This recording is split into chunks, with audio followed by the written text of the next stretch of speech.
Stuff, I decided to clean these up and spray them with engine enamel and clear coat. They're still drying. Those are going to look good, and then I went ahead and painted the heads of the bolts that go in them.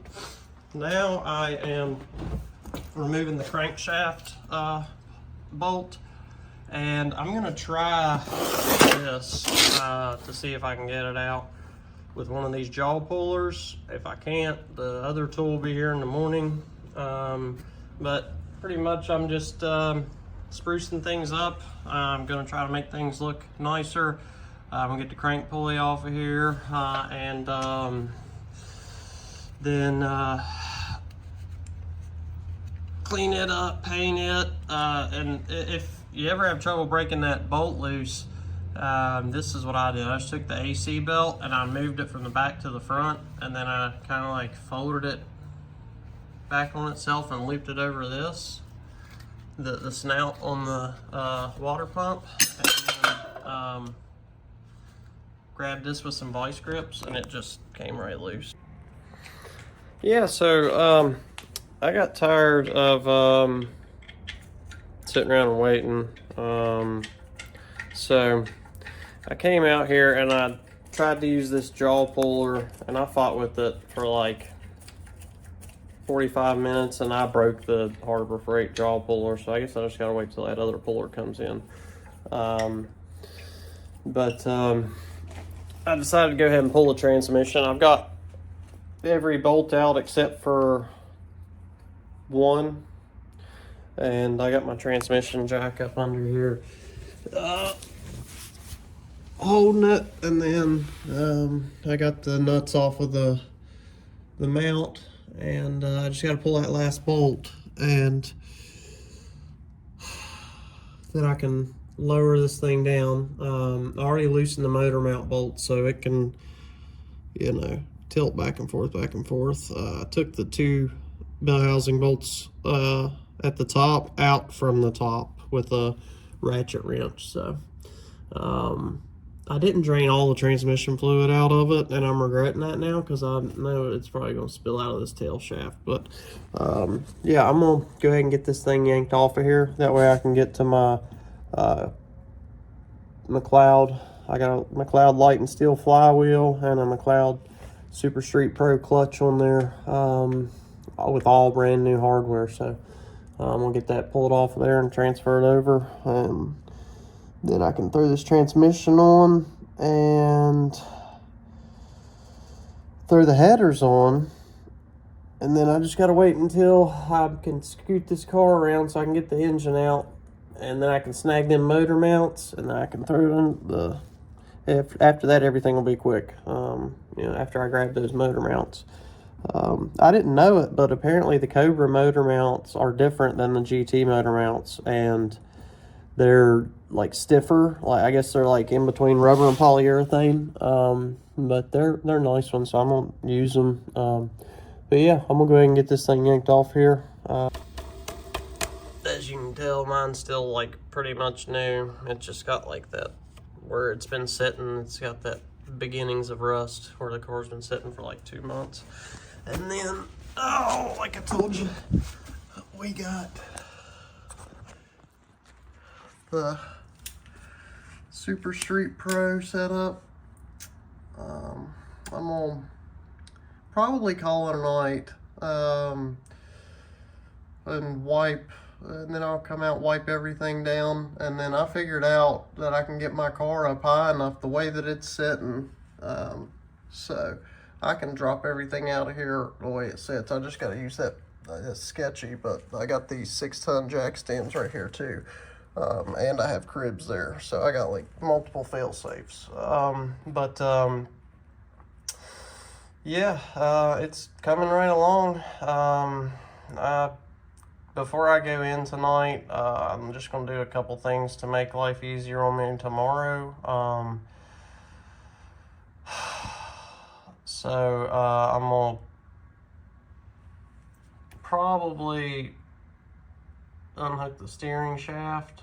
Well, just loosen that bolt, you know, and then loosen up the rack and pinion bolts. I might pull this clutch and flywheel off here. Like, as you can see, that it's a brand new setup, so should be just fine. I'm sad about this poor little 4.6. I think I'm gonna keep it since it's a 99 Texan, unless somebody offers me a good price for it, because all it needs is a tensioner and a secondary chain. It probably just needs a new type, all the chains changed, and then just check to see if there was any piston contact in the valve. But other than that, it was running like a bat out of hell before I parked it. Oh, and I forgot to mention, but I will now that it's on my mind. Before I even decided to Coyote swap, I had this sitting in here. That's a brand new SVE 3-row radiator in black with SVE in white across the front. And then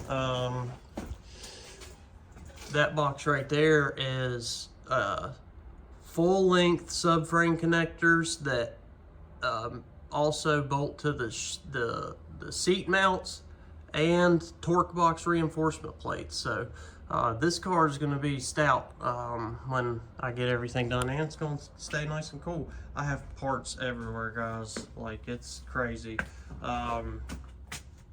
If anybody needs Cobra parts, you know, I got that MMR bleeder plug, got IMRC plates that I rebuilt, the fuel rail, the injectors. I cleaned and like put all new O-rings and everything on them recently, and I got the plenum, and I still got that high output alternator, stock intake tube. I got all this stuff, so yeah.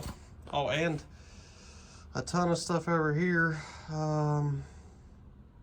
This is the trans and starter harness from the Coyote, the Gen 1 Coyote, and then I got like a bunch of stuff from a New Edge there. I got so much Mustang stuff here, but yeah.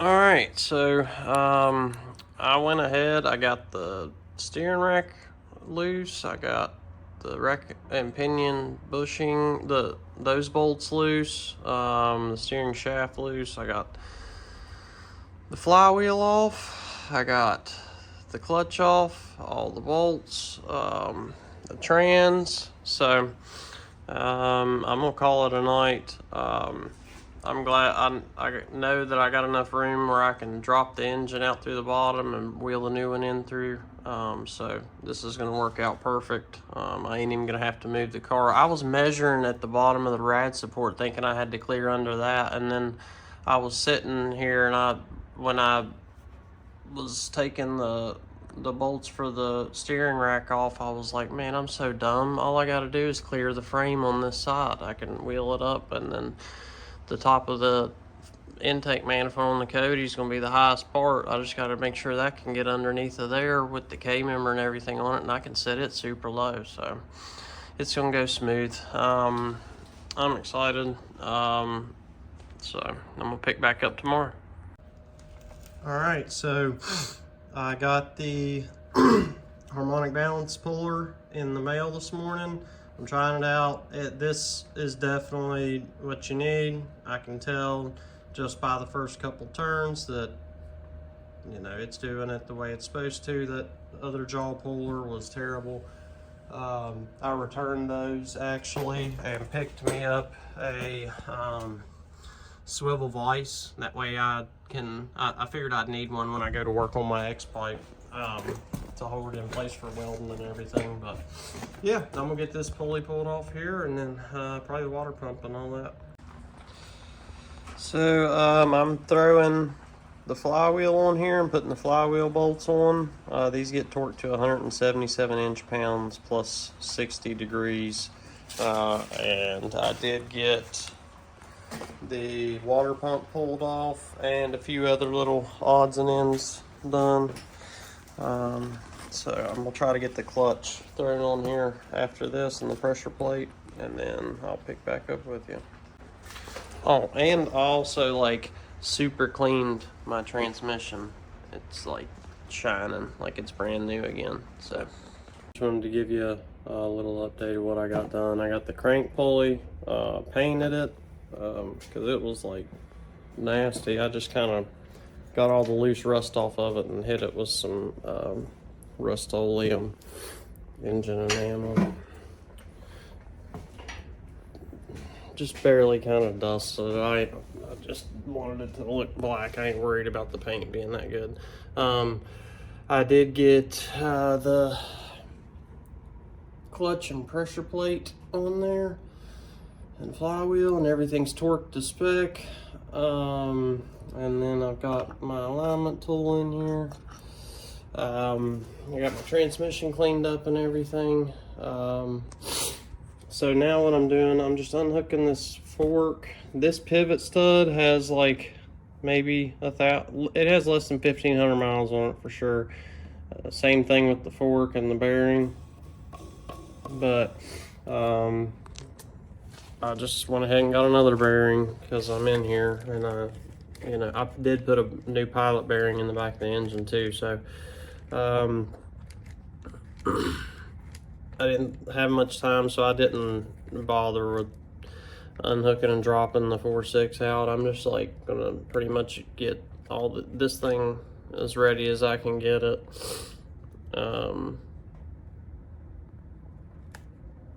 Probably throw the headers on it and the transmission, and then I need to snag them motor mounts, and I can throw the K-member on, and as soon as I drop that engine, I'll be able to throw the K-member on here and roll it under. So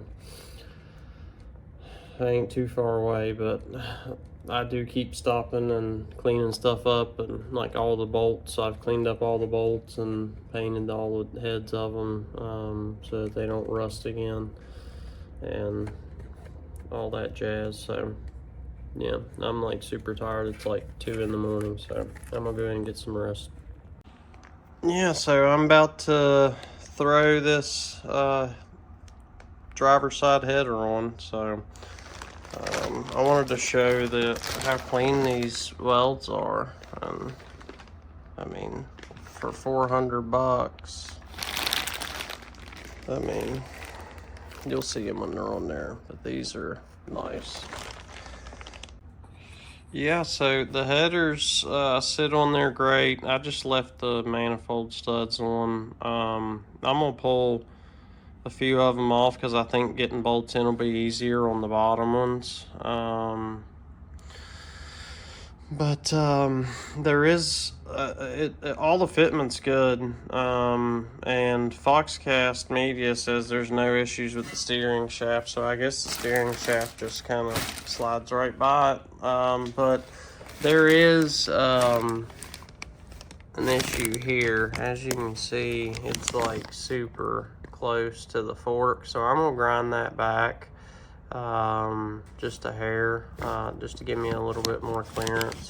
But as you can see, it's like up on there. It just, I think it could go a little bit more because when I push, it touches it. So I want to be able to push it up on it and it not touch.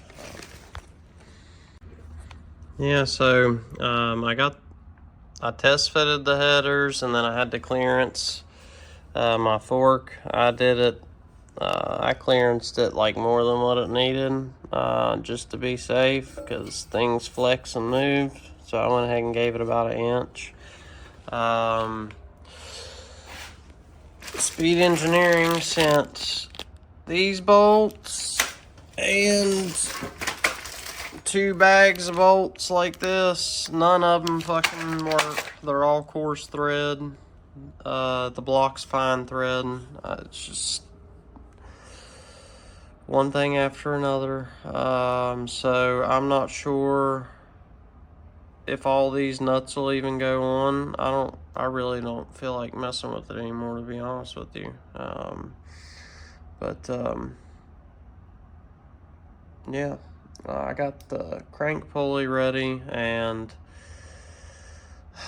I'm gonna bring the timing cover out, and get it thrown on there, and then I guess tomorrow night I'm gonna drop everything out of the 4.6. That way that's the first thing I'm gonna do, is drop everything out of the 4.6. That way I can make sure that I can get these motor mounts on here after I have the headers on.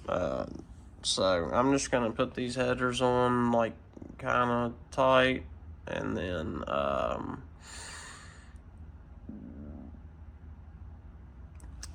secure the strap around them, and then call it a night. I'm beat. It's like fucking 3 a.m. dude.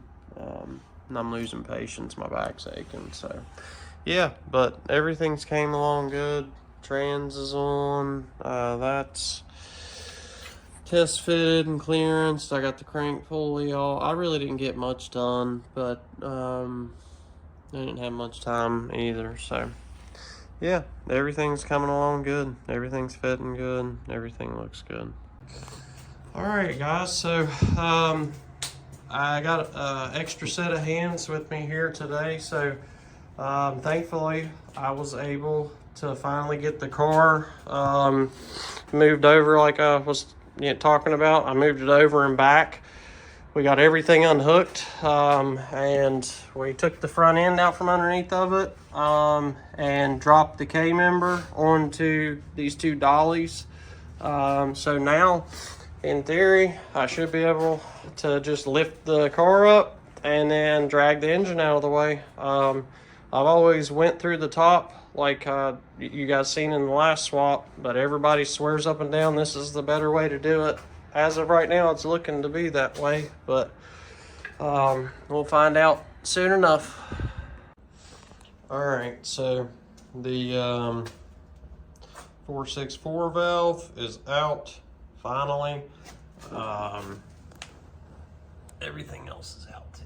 So I got stuff laying everywhere because I had an extra set of hands, so I wasn't filming as much, and I was just pulling everything apart as fast as I could since I had the hands with me. As you can see, the only issue I ran into, I finally grabbed my motor mounts off of the 4.6 and I'm transferring them over. Like I said, these are the Cobra motor mounts. They're different than the GTs apparently. And they're a little bit stiffer, I guess. This rubber in here is really tough. But the issue I'm running into, the motor mounts for the Coyote, so the mounts for the Coyote have a sleeve, so the bolt is sleeved for the first couple in, like for like the first inch or so. I think it's like this, it's got like a sleeve on it. So, and they're much longer than the ones that came out of my car. But I have these from the Gen 2 swap I did. I found them luckily, and I only had 3 of them that I could find. And I got 2 of them in the other side. But one of these bolts worked fine in this side. It's weird. So if you do a swap, order new bolts that are made for going in this block, because I'm having issues. But I'm gonna get it figured out. All right, so I was able to get the motor mount from the passenger side mounted up there, using the Gen 2 motor mount bolts. Thankfully, I still had those because they're the correct length. For some reason, the motor mounts on the Gen 2 are different. So I went ahead, I loosened up all the coil packs, I loosened up all the cam cover bolts. Now I'm about to pull them off, and then I'm gonna cover the cams up for the night, because I got the timing cover painted and ready to go. So tomorrow I'm gonna get these painted and ready to go. That way tomorrow night I can just put it all on here. And then I couldn't get this tube out here, and I wanted to paint it because it was like all rusty and stuff, and luckily I had some black touch-up paint, so I was able to just paint it on with a little brush. Worked out good. But yeah, everything's coming along great. I couldn't ask for things to go much smoother than they are. I'm gonna get these pulled off of here and get the engine covered up and pick up some of this mess, and then I'm gonna call it a night. This engine is clean. It don't get much cleaner than that. This thing has been well taken care of. Look at them VCT solenoids. This is wild. All right, guys, I got to a point to where I want to call it quits for the night. So, as you know, I got the timing cover sprayed in there. It just needs some clear coat engine enamel. It's like a ceramic enamel to give it like a little bit more of a protection. Put like 2 or 3 layers of gloss clear on it, and then since I have to remove the cam covers in order to change the timing cover, I figured I'd just go ahead and paint the cam covers too. I think I'm gonna leave the covers that cover up the coils gray like that, and I'm trying to decide if I want to paint this or not, but I think I might just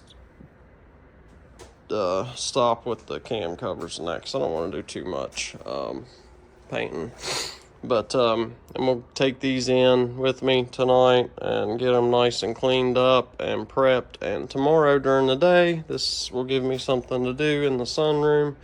And then so I've got a mess out everywhere.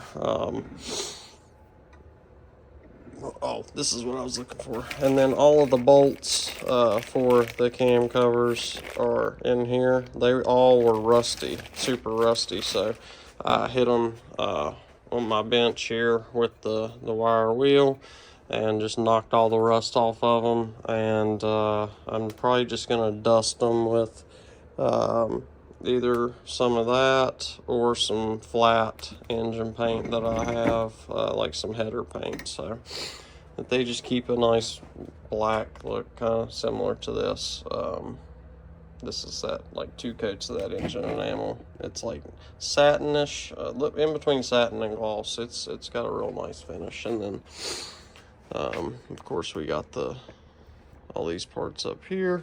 I had to paint these with the actual engine enamel and the clear. That's why they look a little bit different than the pulley. But yeah, I'm gonna call it a night. It's like 3 a.m. and I haven't slept in like a week, so yeah, peace. Can't really get out to the garage because I got my little one, so I'm just cleaning some stuff up here in the house. I taped off everything on the water pump. I'm gonna clean it up really good and then spray it the same color as my engine bay, and I'm gonna spray my timing cover that candy red as well, and then we'll go from there. But yeah, I just wanted to show you get this thing nice and cleaned up, and I'll show you a couple steps of how to paint this stuff on, because it's a really cool coating. I got the timing cover all taped off really good, and the water pump, I painted the tube, the coolant tube, and I painted the little knob on the front, and then I painted them black, then taped them. What I've done is I've laid down a coat of engine primer, and then I laid down a coat, like a dusting coat of some silver metallic, because I'm doing an anodized coating on this. That's what I did with my engine bay last year. And then I'm gonna throw some clear ceramic over it to help with the heat. It's held up great. It looks really good. It's all about the prep with this stuff. As you can see, I got like paint thinner, and I've got all kind of cleaners over there. I made sure this was super clean. I even got like a special cotton swab set for getting all down in the cracks, because the better you prep it, the better it's gonna look. My wife's gonna kill me. I just had like the worst thing ever happen.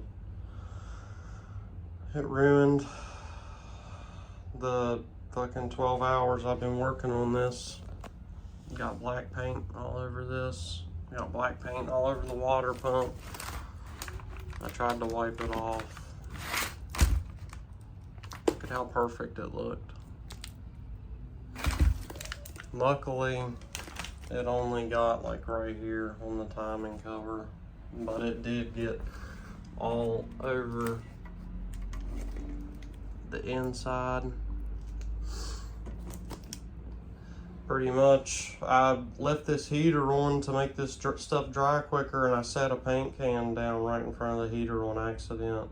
And I was in there taping off my cam covers, and I heard an explosion. This is fucking crazy. It shot the paint can through my ceiling. I mean, I thought a bomb went off. It was crazy.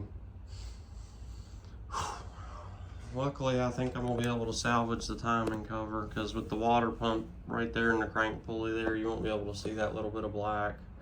And I guess I'm gonna take some paint thinner and try to get all this out. All right, guys, so I was actually able to save the water pump. I like scraped and wiped as much as I could off of it, and the bottom side was still good. As you can see, it's a lot darker now because I did a couple more coats of red. The more you go with this stuff, the darker it gets. That looks like almost maroon, but yeah, I got it looking a lot better than what it did with all that black splattered all over it. So I got that taken care of. Now I'm just taking care of these cam covers, and then all the bolts for the cam covers, I just dusted them with black header paint and then a dust of clear engine enamel. And then these, that silver looks so good. I almost want to leave them silver, but I laid down like 2 coats of sandable primer, and then a coat of metal cast base coat, which is essentially just like silver paint. And I was low on it, so I ended up just spraying Ford Ingot Silver Metallic. So that's what this color is Ford Ingot Silver. This looks great, actually. I think I'm gonna do, you know, this is the color that all of the rims are in. All the Ford production rims is this Ignat Silver. So I'm gonna go back and buy more of this to paint my Cobra wheels with, to make them look fresh and new, because the paint's starting to fade in some spots on them. But yeah, so 2 coats of primer, and then I did 2 light coats of the metal cast base coat, and then 1 heavy coat of the Ingot Silver. And now I'm about to do the anodized coating.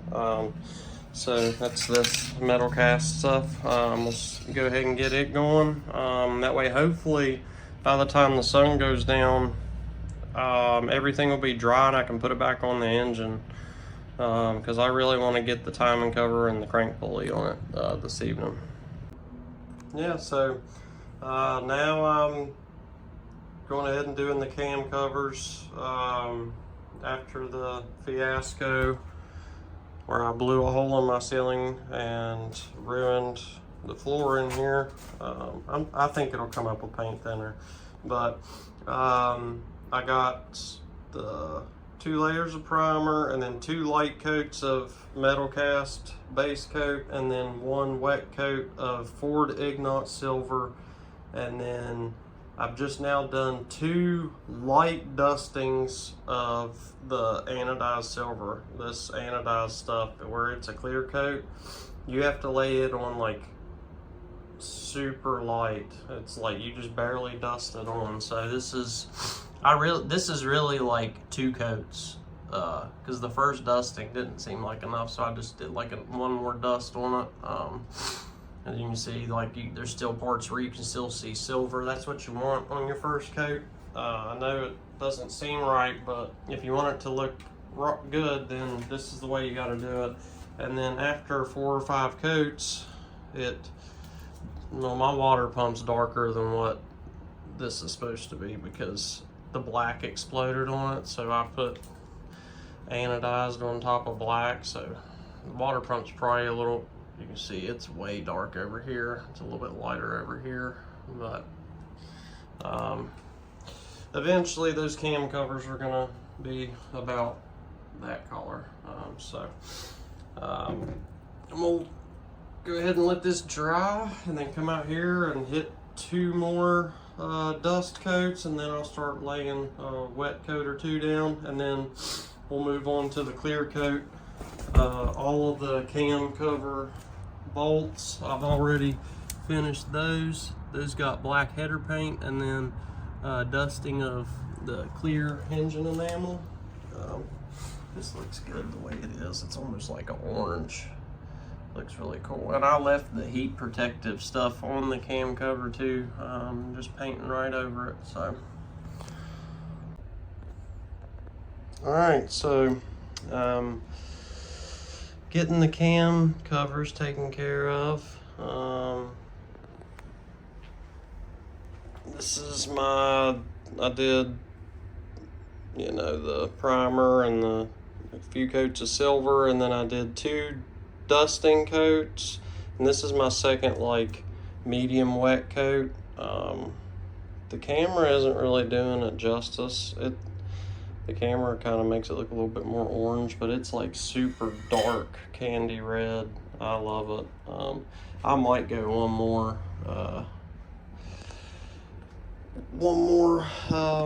layer of the red just to make it nice and rich, and then I'll finish it off with the clear, and these are really gonna pop. And then I just need to go around and make sure I get down in these little crevices, because the way you spray this stuff, you have to spray this dusting coats. It's not like painting with regular paint. You really have to dust this stuff, and because of that, like getting all the way down into the little cracks can sometimes be a challenge. You see how there's you can still see some silver showing through, because if you just shoot it straight on it, it'll pull up and it just doesn't look right, because this is essentially a red clear coat, so it has to be really spread out.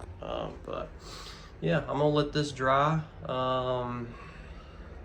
and come back and hit it with some clear, and then I'll be finished with painting for a while. I'm sick and tired of painting, and this happening really made me sick of painting. I was going to paint the little coil covers, but I'm not going to, because I don't need to put the engine back together. I needed to paint these because I wanted them red, and once I put them back on, I don't want to take them back off, and I know that I want them red eventually, so I was like, I might as well do it now and do the timing cover, because the timing cover looks like it's part of the cam cover when everything's bolted together. So I wanted it to have the whole front of the head looking red type look. So yeah, I'm gonna quit yapping. The paint's probably getting to me. Yeah, so I came out here and I wanted to throw the starter on it. This is a Bosch 4.6 starter. It cranked my 4.6 over like it was nothing. As soon as I could get the key turned, the engine was already running. So I wanted a heat blanket for it, or buying just a starter shield online, they charge out the yin yang for them. So I have a roll of this stuff to cover like wires that are close to heat, and I used this on the last swap to cover AC lines, because we had an AC line melt on us because of the headers. So I just took this and just kept cutting sections, and I sectioned it off to where it fits around this thing and velcros perfectly. And then on each velcro I used some metal tape to hold it together, and then if I ever need to take it apart, I can just cut the metal tape and then unvelcro it. But it's hugging it nice and tight, so I should be able to leave it on there. Everything on the solenoid still accessible. So alright, so I got the starter up on there. Looks really good the way I made this blanket. And then I kind of want to put some Velcro on the side of the starter right there just to hold that up. But it'll be, actually I could probably wrap a zip tie around it and zip tie the end right here. That way it holds that in, but it fits nicely. And yes, I put the third bolt in. I actually only had two because when I bought my car, it only had two. And I just took a random bolt that I found. Actually, it's a this is a air conditioner bolt from a 4.6. It's a 10 mil, and the others are 13. But I put the 10 mil here because this starter shield is thickest right here, and then you can get the 13 off easy. The top bolt's the easiest if you know what you're doing.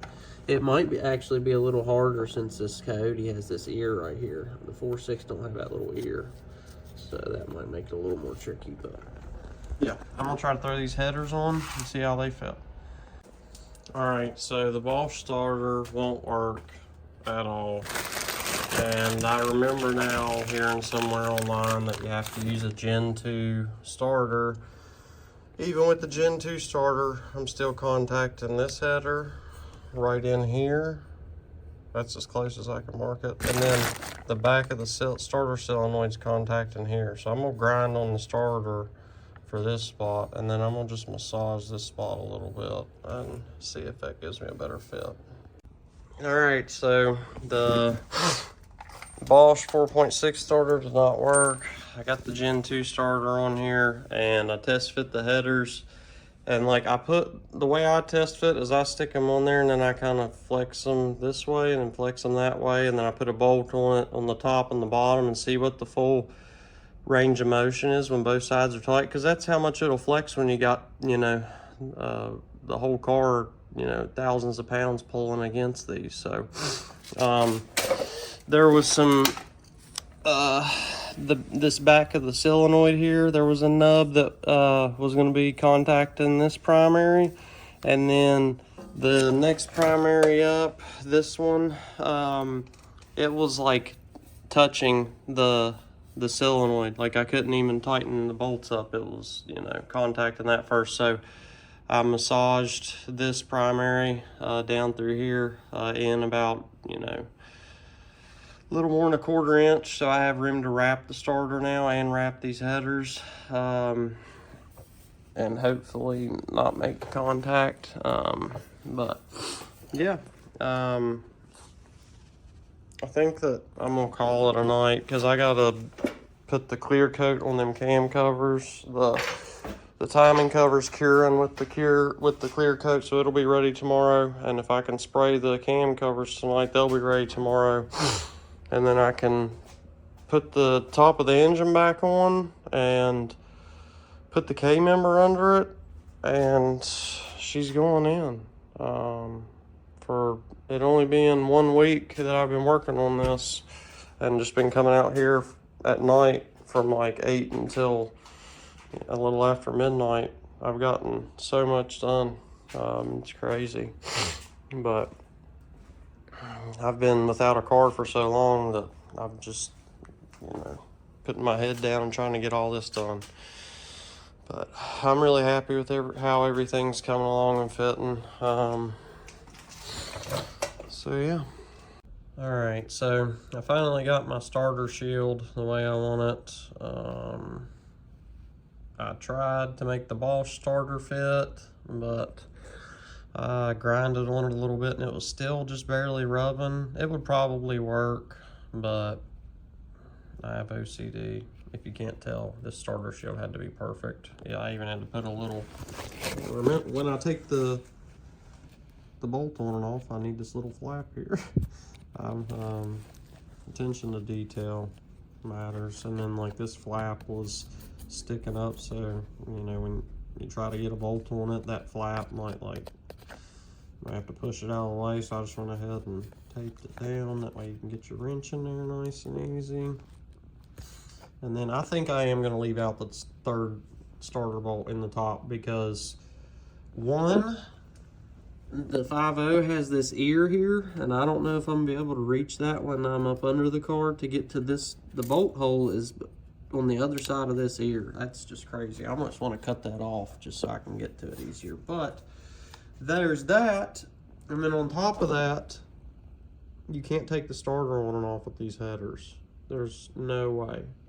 Unless there's some way to fish it out down through there, it ain't happening, because it can't, the motor mounts, just no. So I'm trying to make sure I got everything the way that I want it before I stick it on there, stick everything on there for good. I've never used this starter because it's a Gen 2 starter from that pullout that I bought from the last swap, but I did hook it up to a battery and bench test it over on my bench over there. So yeah, I'm gonna throw this thing in the car and or in the engine, throw the headers on, and then move on to something else. Kind of just jumping around. All right, guys, so I'm wrapping these Speed Engineering headers, and if you notice, the primaries on these two are pretty much touching. And these are the primaries that are really close to the starter. Matter of fact, right here was where it was contacting the starter. This is where I had to massage it. Anyways, wrapping these is nearly impossible, especially by yourself. But I did figure it out. What I ended up having to do, because once one header's wrapped, they're touching just metal. So once you get one wrapped, there's tension between the two, right? So what I'm doing, I fished it on there and got it, down to where it started contacting. And then I'm taking this tire iron with the bent end and putting it right here. I'm already past the part where it's contacting, but as you can see, it's hard to do holding the phone too, but if I lean my body weight on that tire iron, I can flex it about a 1/4 inch, and that's just enough to where you can force that through. So yeah. All right, guys, so I took a couple days off because I kind of burnt myself out last week, but now in the process of swapping this timing cover over. I'm just transferring the solenoids over right now, and then I'm gonna pop this off, pop the new one on, and then we're gonna throw the cam covers on it. I just wanted to get this engine sealed back up. It's been sitting out here for a couple days covered up like this. So all right, this thing looks super clean. You'd never think that this is a used engine. There's just, like, you can barely tell just by the guides, really. There's no oil staining or nothing. Even the inside of the timing cover just had a tiny amount of oil staining, but I noticed it looked like there was a little bit of coolant right here from where I popped my water pump and the crank pulley wasn't on.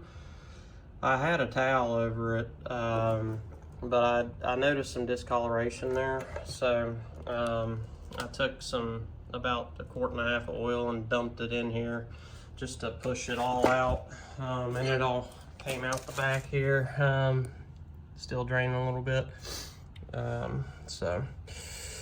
There was no flakes or anything in it, which is great. So yeah, I guess I'm gonna go ahead and grab the timing cover. I got the VCT solenoids in it and all the bolts. The VCT solenoids are 20 to 77 inch-pounds, and then I think the timing cover bolts are 18 foot-pounds, and then I think the cam cover bolts are like 89 foot-pounds. So I'm gonna throw all that on, and then maybe throw the crank pulley on, and then we'll go from there. All right, guys, I didn't film too much because I wanted to get this done. My wife's already been out here asking why I'm out here so late, so I threw everything back together, got the timing cover on. As you can see, I got the cam covers on, and I got the coils in. That reminds me, I need to go get the oil fill cap. Everything's torqued to spec. I believe these were 89 inch-pounds, and then these were 18 foot-pounds, but I just used my ratchet because it torques to like 20 foot-pounds, so I just did everything with that because why not? But yeah, now I'm putting the crankshaft on. It requires a special tool. This is the tool. 27306 OEM tools. It's very easy to use. As you can see, I've just got a breaker bar right here, and then all that you do is you put a wrench on it, and you can actually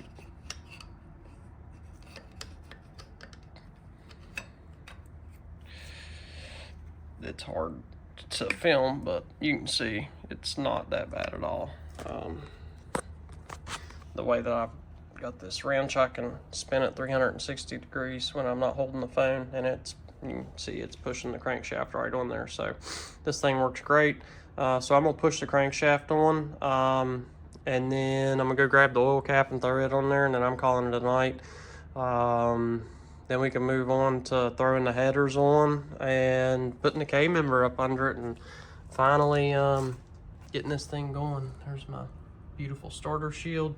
Both the headers are now wrapped. I took some pictures. I didn't really film anything because that's boring, but yeah.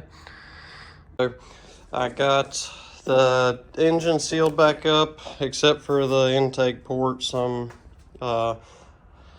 I don't know if I'm gonna put the intake back on before I put the engine in the car or not, because if I leave it off, that'll give me a couple extra inches of clearance, and I don't even know how high that thing is over there, or how high this is gonna be when I start moving it. But I just wanted to show you. I got the headers on. They're looking good. I don't like how close this is, but you know, I did what I could. I don't know if you can see, I ground on the solenoid a little bit, and then of course I massaged this header, and then we wrapped everything, wrapped the starter. And then over here, these headers were way too close together in a couple spots, like the pipes are actually touching, so the wrap didn't do as good as I liked in this one spot, but everywhere else it turned out really good. I ended up having to remove the wrap from here because of the clutch fork. As you can see, that thing's close, and you move it back, forward, and we got about ½ an inch of clearance the whole way. It looks like it's less, but there's no pipe down here. The closest piece is right here, but I can't grind into this anymore. But when it goes forward, the fork kind of moves up, so I don't think I'm gonna have any clearance issues. Probably gonna start messing with my mid pipe next, because I have the cross member off the car, so I might be able to. I'm building a custom mid pipe, so I want it to be up as close to this as possible, and then I'm gonna use this stock exhaust hanger and take the hanger off of my H pipe and transfer it over.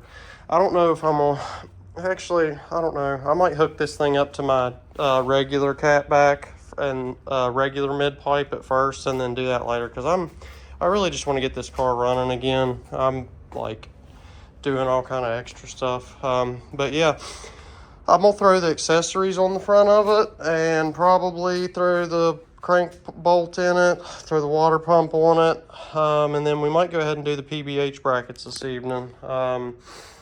I also might go ahead and test fit the K member. I'm waiting on shims. They've been on back order for a few weeks, but if I can't get the shims, then I'm just gonna take some of this cold steel right here,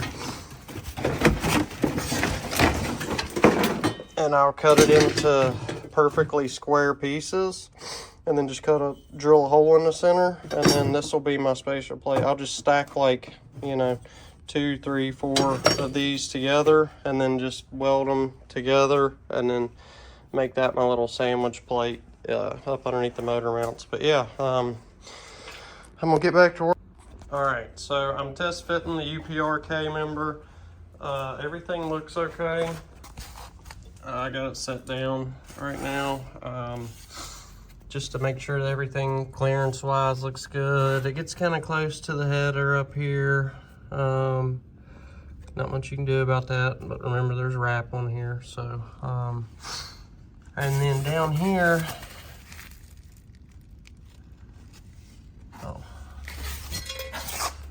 Seen something dripping, I was about to freak out.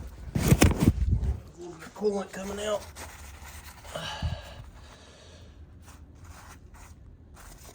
Coolant all over my brand new paint. Anyways,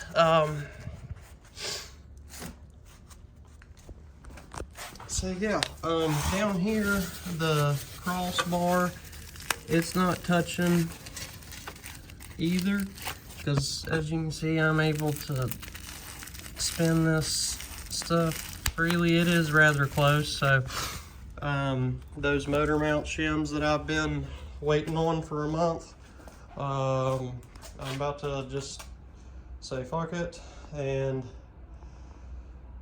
send it with some 1/8 inch steel. I think because I ordered 1/4 inch shims, so I can just stack 2 pieces of 3 inch wide steel, drill a hole in the center, and just slide it up over the bolt and then drop it down. That'll give me another 1/4 inch of clearance. I got about a 1/2 inch already, so yeah. I think I'm gonna go ahead and go get the PBH brackets and start throwing them on there, and then after that, it's pretty much ready to go in the car.